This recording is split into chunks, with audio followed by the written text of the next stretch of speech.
Jadi Pak.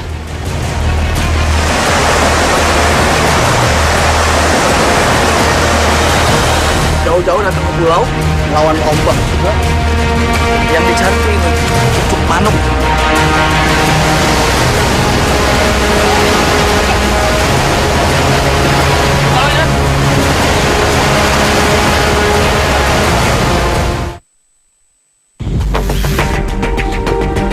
Balas saya di pesisir Laut Selatan.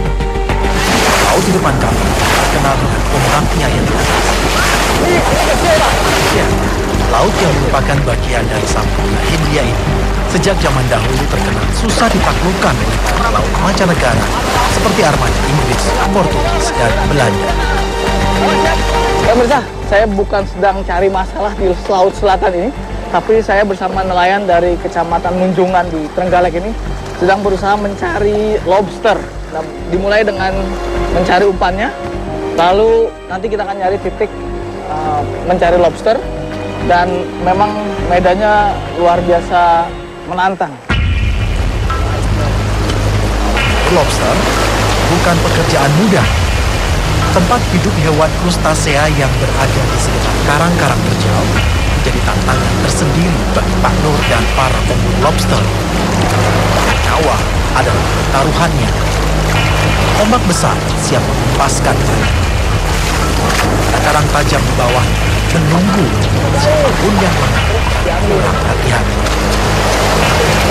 Sejak dari berangkat, ganasnya ombak Laut Selatan sudah terasa di atas jukung perahu kecil ini. Namun di tempat pencarian lobster ini, deburan ombak berkali lipat kekuatannya. Sementara menurut mereka, hari ini laut aman dan pas buat berburu lobster. Konon, jika laut tengah pasang, karang-karang di tempat kami ini tertutup semua. Jadi Pak. Itu juga enggak.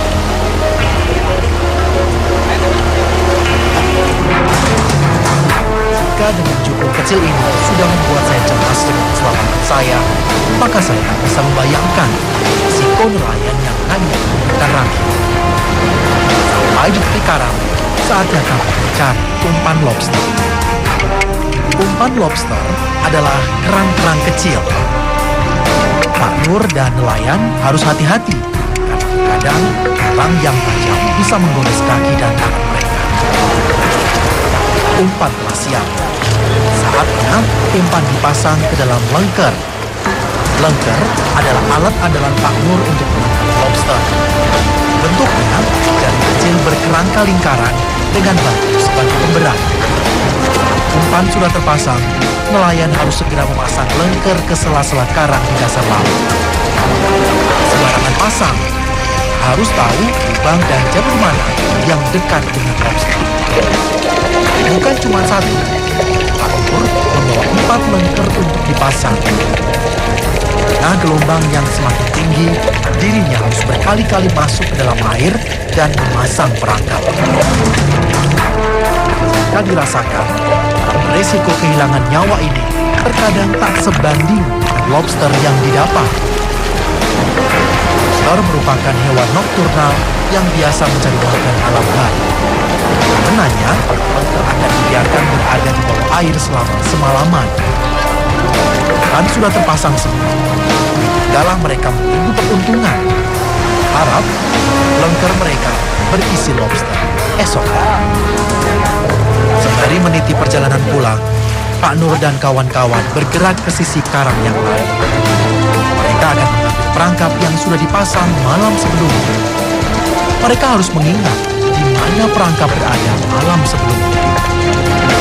Setelah menunggu beberapa saat, akhirnya lengker berhasil didapat. Ini saya mendapat lobster bambu atau lobster hijau. Memang hasilnya tak terlalu banyak dan besar.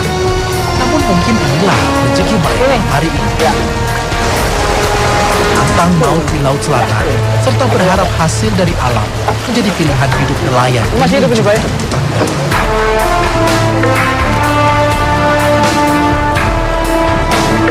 Kenapa nggak nyari ikan aja sih Pak? Kenapa milih nyari lobster kan?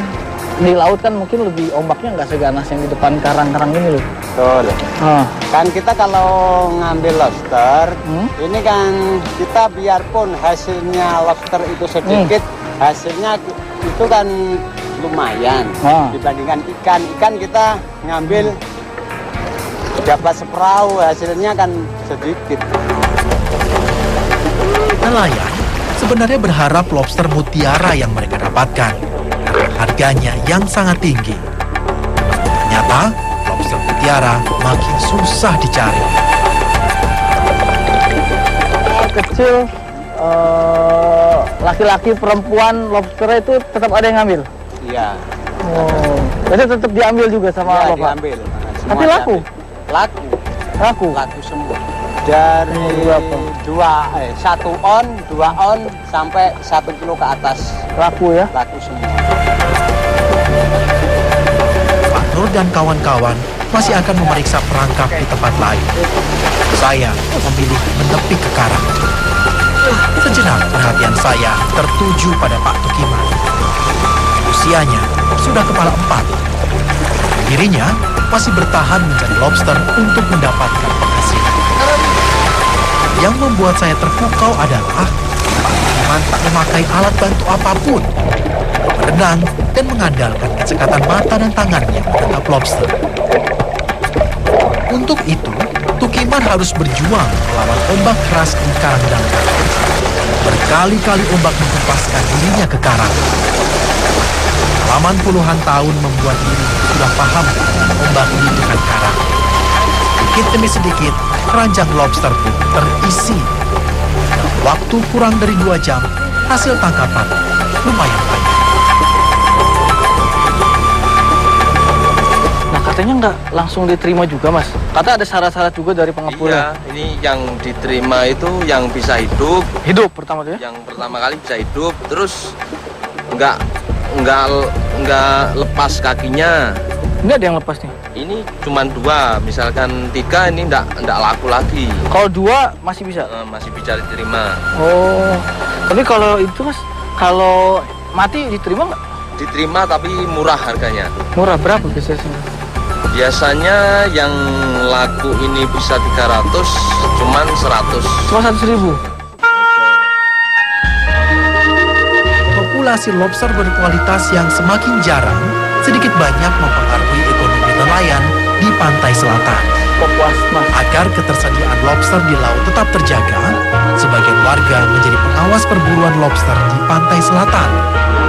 Saya dan Pak Tukiman pun bertemu dengan mereka. Harusnya apa yang boleh ditangkap sama yang tidak tuh apa aja? Dari Terus, ukuran dan rajungan pun kalau yang telur juga tidak boleh ditangkap. Terus tadi ini lobster ini yang telur seperti ini tidak boleh ditangkap. Jadi kalau Pak Tukiman melakukan aktivitas seperti ini, kalau menemukan lobster yang telur seperti ini dilepas lagi Pak ya. Iya Pak ya. Ya tolong diingat-ingat. bertelur, rajungan, udang, lobster nggak boleh. Ya Terus? yang telur. Terus yang kecil di atas 8 cm.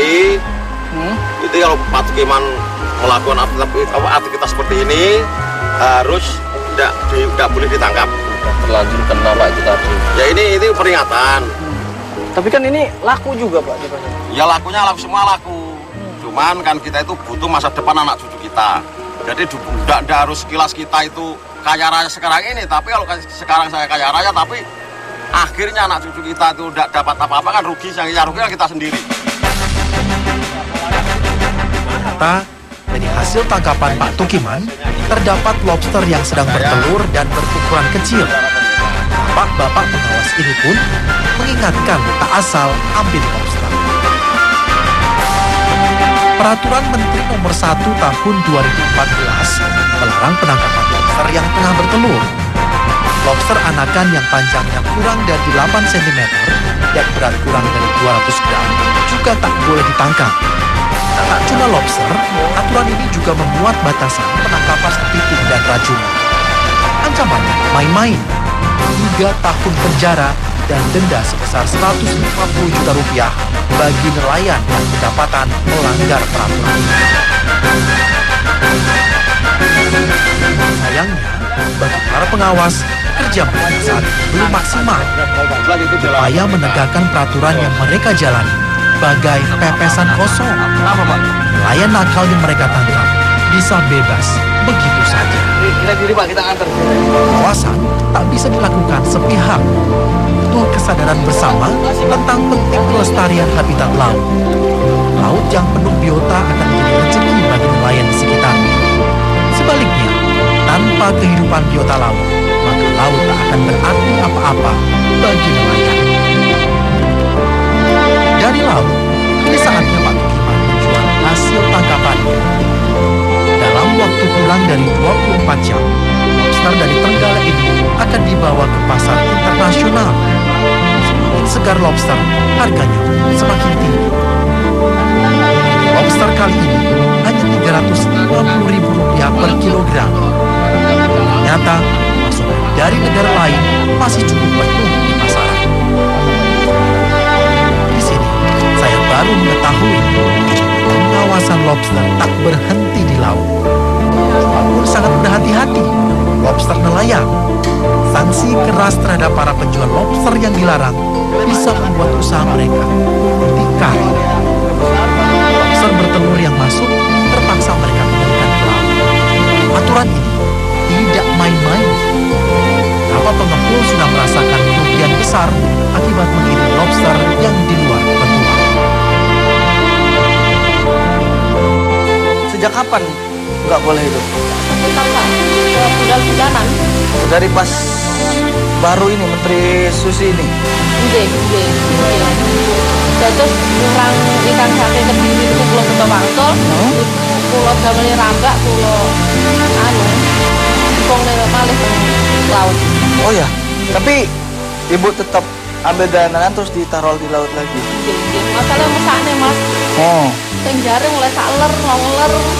Terus ning kene kok ndak dituku kan mesakne. Mesakne sing golek dadi tak tuku ya sebagai harga standar tapi kuwi tak sulne kene retikune bakul. Oh.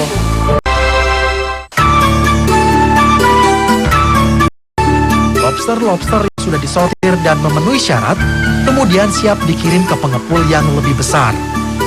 Agar hidup, lobster harus benar-benar kering. Caranya, lobster dikemas dengan pasir dan serbuk kayu.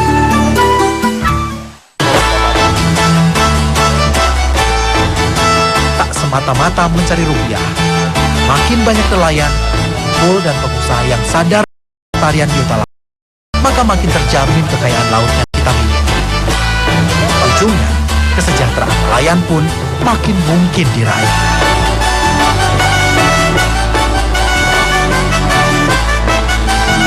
Hari masih pagi, saya sudah siap melaut. Peralatan sudah siap, cuaca pun cukup cerah. Tujuan saya adalah Pulau Prenjono, salah satu pulau terluar Indonesia di Laut Selatan. Jaraknya hanya 1 jam dari daratan Jawa. Dalam iringi dengan jukung, para nelayan berharap ada rezeki seberang pulau. Ya Mirza, jarak dari daratan tadi ke Pulau Prenjono itu ada sekitar 15 km. Ditempuh dalam waktu sekitar 1 jam. Dan di sana kita akan mencari kerang cucuk manuk namanya. Kerang yang memang khas dari daerah Trenggalek ini. Dan itu merupakan makanan yang biasa dicari oleh para nelayan. Kita akan lihat.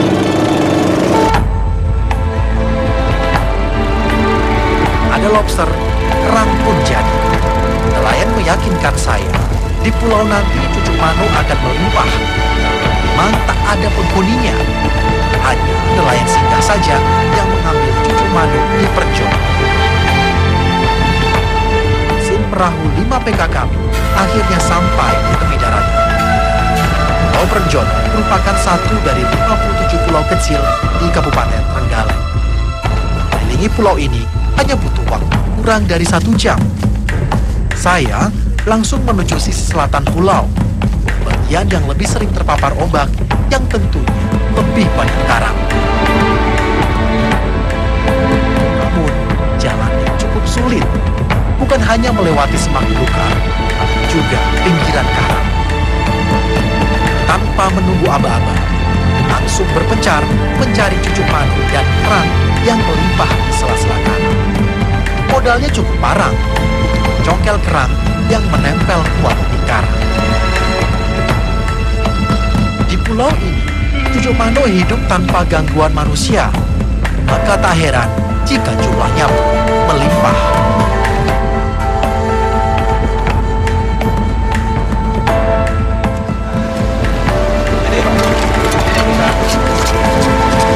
Udah jauh-jauh datang ke pulau melawan ombak.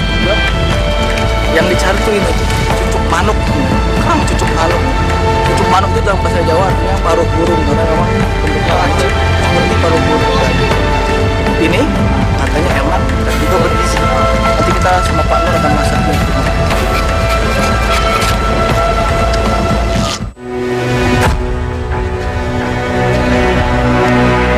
Walaupun bercangkang, cucuk mano bukan jenis kerang, termasuk jenis krustasea atau jenis udang dan kepiting.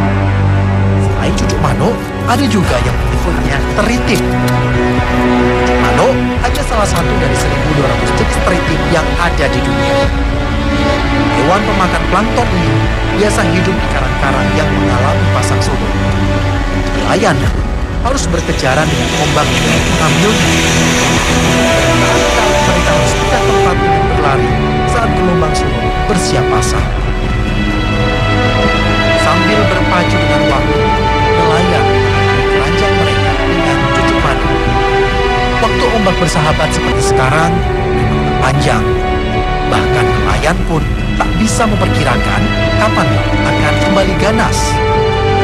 Saat mencari cucuk madu, sesekali kami melihat ke arah laut. Namun sayang, kali ini kami tak sempat lari.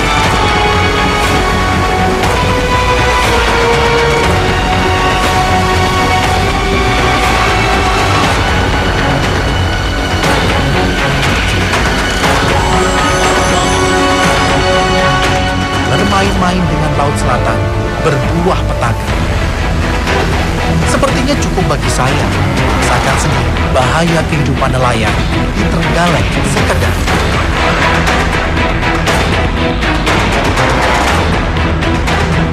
Ombaknya benar-benar datang tiba-tiba. Lagi cari cucuk manuk tadi itu. Aduh, saya tergulung ombak ada sekitar 10 meter lebih. Dan sisanya tinggal luka-lukanya.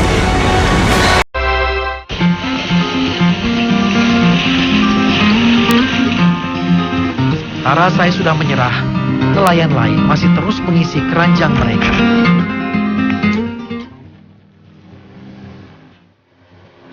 Lewat tengah hari, saya dan Pak Nur kembali.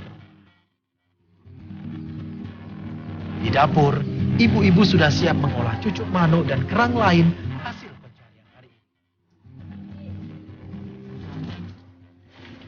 Untuk memasaknya, tak butuh waktu panjang. Kerang-kerang ini hanya butuh waktu kurang dari setengah jam untuk matang.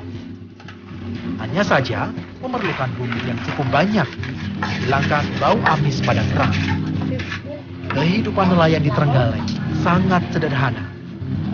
Masih mengandalkan alam untuk hidup sehari-hari. Kebiasaan yang tak pernah berubah sejak dulu. Hanya inilah yang dibutuhkan keluarga nelayan di sini. Untuk mereka, kerang ini cukup. Sementara lobster bernilai tinggi yang mereka dapat, biarlah rupiah untuk kebutuhan yang lain.